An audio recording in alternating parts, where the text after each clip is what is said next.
Hello friends, मेरा नाम है रुपेश कुमार महतो और आपका हमारे यूट्यूब चैनल में वेलकम है। यहाँ हम क्लास 12th जियोलॉजी का आज इम्पोर्टेंट टॉपिक को हम लोग पढ़ेंगे, जिसको हम एक इम्पोर्टेंट क्वेश्चन के रूप में आपको बताएंगे।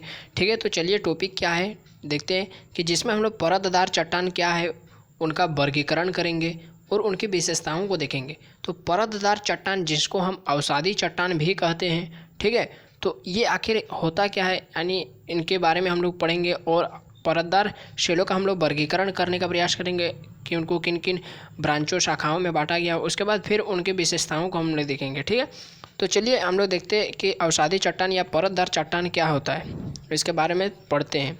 तो सबसे पहले यहाँ पर देखते हैं कि अवसादी चट्टान, ठीक है, तो यहाँ पर है कि परतदार अंग्रेजी के सेडिमेंट्री का हिंदी रूपांतरण है, यानी परतदार चट्टान को अंग्रेजी में सेडिमेंट्री रॉक्स कहते हैं। ठीक है, तो सेडिमेंट्री जो अंग्रेजी में सेडिमेंट्री कहते हैं और उसी का हिंदी रूपांतरण क्या है, परतदार चट्टान। ठीक है, जो लैटिन भाषा का सेडिमेंटम शब्द से लिया गया, ये सेडिमेंट्री शब्द अंग्रेजी का शब्द है जो लैटिन भाषा का सेडिमेंटम शब्द से लिया गया है। ठीक है, और इस सेडिमेंटम शब्द का अर्थ क्या होता है, नीचे बैठना। सेडिमेंटम शब्द का अर्थ होता है नीचे बैठना, जो कि सेडिमेंटम क्या है, एक लैटिन भाषा का शब्द है और लैटिन भाषा का ही शब्द से अंग्रेजी भाषा में इसको सेडिमेंट्री नाम दिया गया है, परतदार चट्टान को। ठीक है, उसके बाद हम लोग इसके बारे में थोड़ा और जानते हैं कि इन्हें तलछटी चट्टान भी कहा जाता है। आपको ऑब्जेक्टिव में पूछ सकता है कि परतदार चट्टान का बहुत सारा नाम है, तो उनमें से कोई भी नाम दे सकता है और पूछेगा कि ये किस प्रकार का चट्टान का दूसरा नाम है। ठीक है, तो इन्हें तलछटी चट्टान भी कहते हैं। ठीक है, तो क्योंकि इनको तलछटी चट्टान क्यों कहा जाता है परतदार चट्टान को, क्योंकि इनका निर्माण जो है ना विभिन्न ठोस पदार्थों के नीचे और जीव जंतुओं तथा पेड़ पौधों के जमाव से होता है। यानी यहाँ पर जो तलछटी चट्टान, देखिए तलछट का मतलब है जो समुद्र के किनारे चाहे नदी के तलछट पर यानी तल पर बैठ जाता है, जो पेड़ पौधों के अवशेष या जीव जंतुओं के अवशेष, ठीक है, या कचरा वगैरह जो तलछट यानी तली पर जो बैठ जाते हैं उसको तलछट कहते हैं। तो तलछट चट्टाने यानी तलछट से बना हुआ चट्टान को तलछट चट्टान कहते हैं। तो इसको तलछट चट्टान अवसादी चट्टान को क्यों कहा जाता है, क्योंकि इनका निर्माण जो है ना वो विभिन्न ठोस पदार्थों के निक्षेप, चाहे वो जीव जंतुओं का ठोस पदार्थ हो सकता है, चाहे पेड़ पौधों का ठोस पदार्थ हो सकता है। ठीक है, उनका अवक्षेप के क्या बोलते हैं, निक्षेप से बना है। ठीक है, यानी उनका अपघटन से बना है।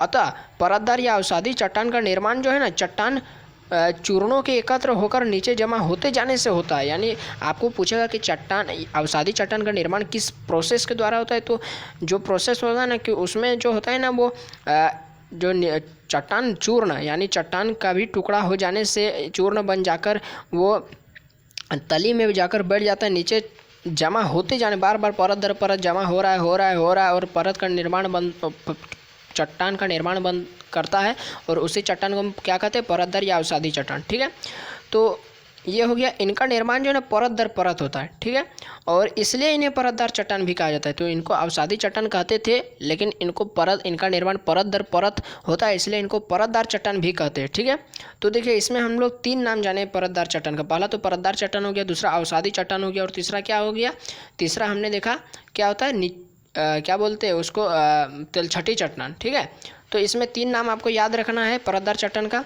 ठीक है, और इन परतों का निर्माण जो है ना पुरानी चट्टानों के तलछटों, मलबों, ठीक है, जिनको अवसाद कहते हैं, मलबा, ठीक है, के निक्षेप से होता है, यानी उनके अपघटन से होता है। पुरानी चट्टानों के, यानी जो बहुत पुराने चट्टान, बहुत वर्षों पुराने, उनके जो छोटे छोटे टुकड़ों हो जाने के कारण तलछट जमा हो जाता है समुद्र के किनारे, चाहे नदियों के किनारे, झीलों के किनारे मलबा उत्पन्न जमा हो जाता है अवसाद के रूप में।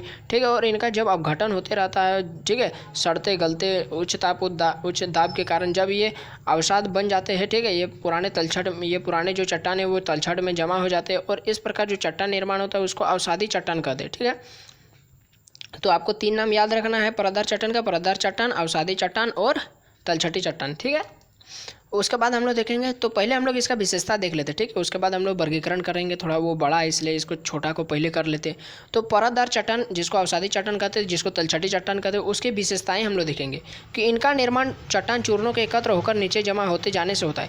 तो इस वीडियो से पहले मैंने आपको आग्नेय चट्टान की विशेषताओं के बारे में बताया था, आग्नेय चट्टान के बारे में, उसकी विशेषता के बारे में, उसका आर्थिक महत्व के बारे में मैंने बताया था। तो आप उस वीडियो का जाकर देख सकते हैं, उसमें भी मैंने जिस तरह विशेषता का पॉइंट सब बताया है ना उसी तरह से मैंने यहाँ पर परतदार चट्टान का भी पॉइंट को विशेषता के रूप में उसी तरह लिया है। ठीक है, तो यदि आपको कोई परतदार चट्टान और आग्नेय चट्टान में आपको डिफरेंस पूछ दे तो आप इस तरह उसके विशेषता के आधार पर भी उसको अंतर बता सकते हैं। ठीक है, यहाँ पर पॉइंट बाय पॉइंट ही मैंने T2 उसी तरह लिखा है। वहाँ पर भी मैंने आग्नेय चट्टान में सबसे पहले लिखा था विशेषता में कि इसका निर्माण किस तरह होता है, वो भी तो एक विशेषता हुआ। तो इसका निर्माण जो है ना, इसका निर्माण होता है इसका निर्माण होता है चट्टान चूर्णों के एकत्र होकर नीचे जमा होते जाने से होता है। ठीक है, परत दर परत जमा होते रहता है। ठीक है, तलछट में। तो ये पहला विशेषता हो गया। दूसरा विशेषता परत दर चट्टान जो है ना अत्यंत मुलायम होते हैं। वहाँ पर आग्नेय चट्टान में मैंने बताया था कि वो कठोर होता है, जबकि यहाँ पर मुलायम होता है परतदार चट्टान। ठीक है, उसके बाद मैंने वहाँ पर आग्नेय चट्टान में आपको बताया था कि उनमें रवा पाया जाता है। ठीक है, यानी रवा मतलब क्या होता है कि इनके सरफेस यानी इनके सतह पर ना बहुत छोटे छोटे कणों का सामूहिक आवरण पाया जाता है। ठीक है, तो इनमें रवे, जबकि आग्नेय चट्टान में रवा पाया जाता था लेकिन परतदार चट्टान में रवा नहीं पाया जाता। ठीक है, यानी ये रवे विहीन होते।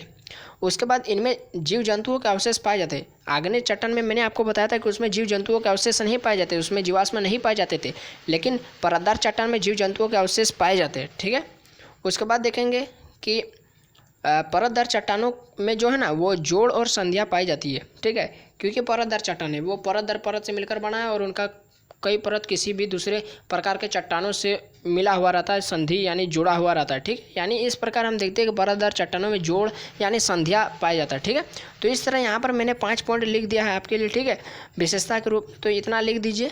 इस क्वेश्चन में आपको फुल मार्क्स मिलेंगे। ठीक है, आई होप कि ये क्वेश्चन शायद 5 या 6 नंबर का हो सकता है। तो इसमें हम लोग उसके बाद वर्गीकरण देखते हैं। पहला हमने उसके डिफरेंशन देखा, उसके बाद हमने उसका विशेषता देखा, उसके बाद हम लोग वर्गीकरण देख रहे हैं। तो इस तरह आपको फुल मार्क्स मिलेंगे। ठीक है, तो यहाँ पर देखिए, यहाँ पर मैंने वर्गीकरण को कुछ हटकर लिखने का प्रयास किया है कि देखिए वर्गीकरण में क्या हुआ है ना, आपको देखिए क्वेश्चन को मैं समझाता हूँ। यहाँ पर क्वेश्चन जो आपको पूछा था ना, क्वेश्चन यहाँ पर आपको पूछा था कि देखिए क्वेश्चन यहाँ पर आपको पूछा था कि परतदार सेलों का वर्गीकरण और उसका विशेषता का वर्णन करने बोल रहा है। ठीक है, यानी उसका वर्गीकरण को भी वर्णन करने बोल रहा है और विशेषता को भी वर्णन। तो विशेषता को हमने वर्णन कर दिया, अब वर्गीकरण का आपको वर्णन करना। तो वर्णन मतलब उसका प्रत्येक पार्ट्स को आपको डिटेल में बताना है।